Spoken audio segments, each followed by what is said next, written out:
Good evening. I'm Chris Matthews. The big story tonight, public relations. President Bush couldn't sell his war anymore. Ask anybody you know. Does anybody think we're winning this thing? So what we see this week is a new product launch, and timing is everything. Why is all this? The Petraeus hearings, the big primetime speech from the Oval Office Thursday night, all happening the first full week of September. I wonder why. Well, first, there's the anniversary of 9/11. Bush loves to imply what General Petraeus openly and clearly and without hesitation denied the other day, that there was any Iraqi involvement in what happened 6 years ago in New York and the Pentagon. But this administration loves like hell to imply there was some connection and won't quit trying to sell it. Second, there's the Bush White House's seasonal marketing pattern. As former Chief of Staff Andy Card put it, you don't introduce new products in August, you hold them for September. Third, there's the president's money plan. He wants the money for the war paid now for the rest of his term. As he put it in that new book that just came out, he's setting things up to close the deal in October, November. Fourth, everything we heard this week from Petraeus and Crocker, this whole dog and pony show, is aimed at selling Bush's policy without having to sell Bush. The sad, tragic fact, as we learned yesterday, is that even his top general doesn't buy the Bush policy. Is the Iraq war making us safer, General? Are you able to say at this time, if we continue what you have laid before the Congress here as a strategy, do you feel that that is making America safer? Sure, I believe that this is indeed the best course of action to achieve our objectives in Iraq. Does that make America safer? Sir, I don't know, actually. I have not sat down and sorted out in my own mind. What I have focused on and been riveted on is how to accomplish the mission of the multinational force Iraq. Well, that non-answer from General Petraeus is our second story tonight. And later in the Hardball debate tonight, Republican Senator David Vitter and Larry Craig are both accused of sex scandals, one straight and one gay. Yet senators applaud Vitter and shun Craig. Why the double standard? Laura Ingraham will be here to fight that one out, and it's a hot one. But we begin tonight with the selling of the Iraq war. And this report from Hardball correspondent David Schuster.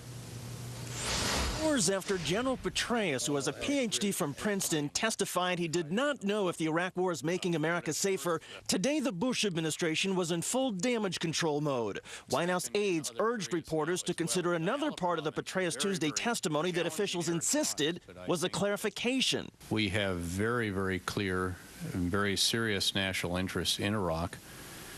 Trying to achieve those interests achieving those interests has very serious implications for our safety and for our security. So I think the answer really to come back to it is yes. But saying America has national security interests in Iraq is different from saying the war right now is making America safer. And today at the National Press Club, Petraeus again dragged his feet. First, he referred to the strains of the Iraq war on the U.S. military. And it was in that context that I was answering that question. Then the general gave a lengthy discourse on America's national interests in Iraq. Those national interests do obviously link to the overall strategy for our country, are an important component in it, and therefore do, yes, make our country safer. But that's a long, drawn-out equation on something President Bush has insisted is simple and straightforward. It's better to fight them there than here. Even if White House officials felt like they were facing a brush fire today, their overall dog and pony show on the Iraq war seems to have produced the desired headlines. Despite testimony yesterday about a dysfunctional Iraqi government and a U.S. troop death toll that continues at a pace of 60 a month, the Washington Post headline said this morning, Bush to endorse Petraeus' plan. In other words, the president will announce the immediate departure in Iraq of 2,000 Marines and a plan to pull out another 30,000 U.S. troops next summer.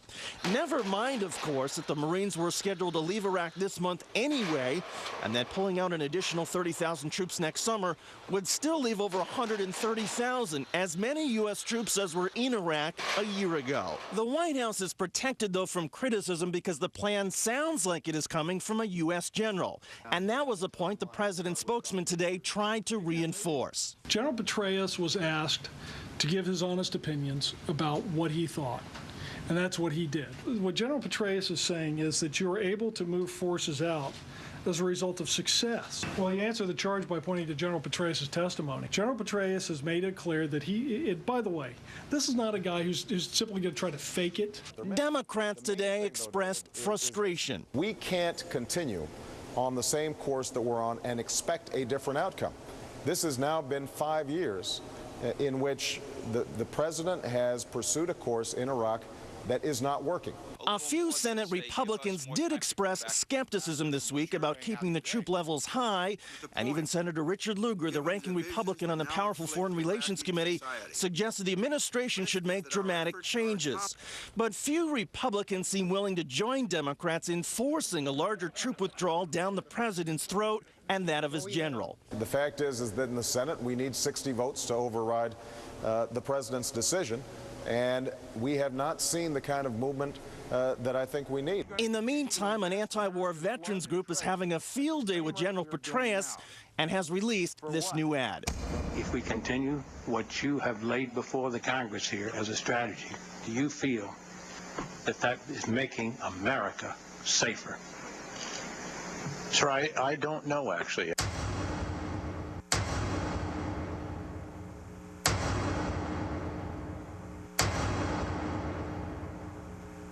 Right now, however, answers and security are not the point. The Bush administration has a war it continues to sell hard, and the PR effort is so comprehensive that bumps in the road from Petraeus or anybody else to this White House are of little concern.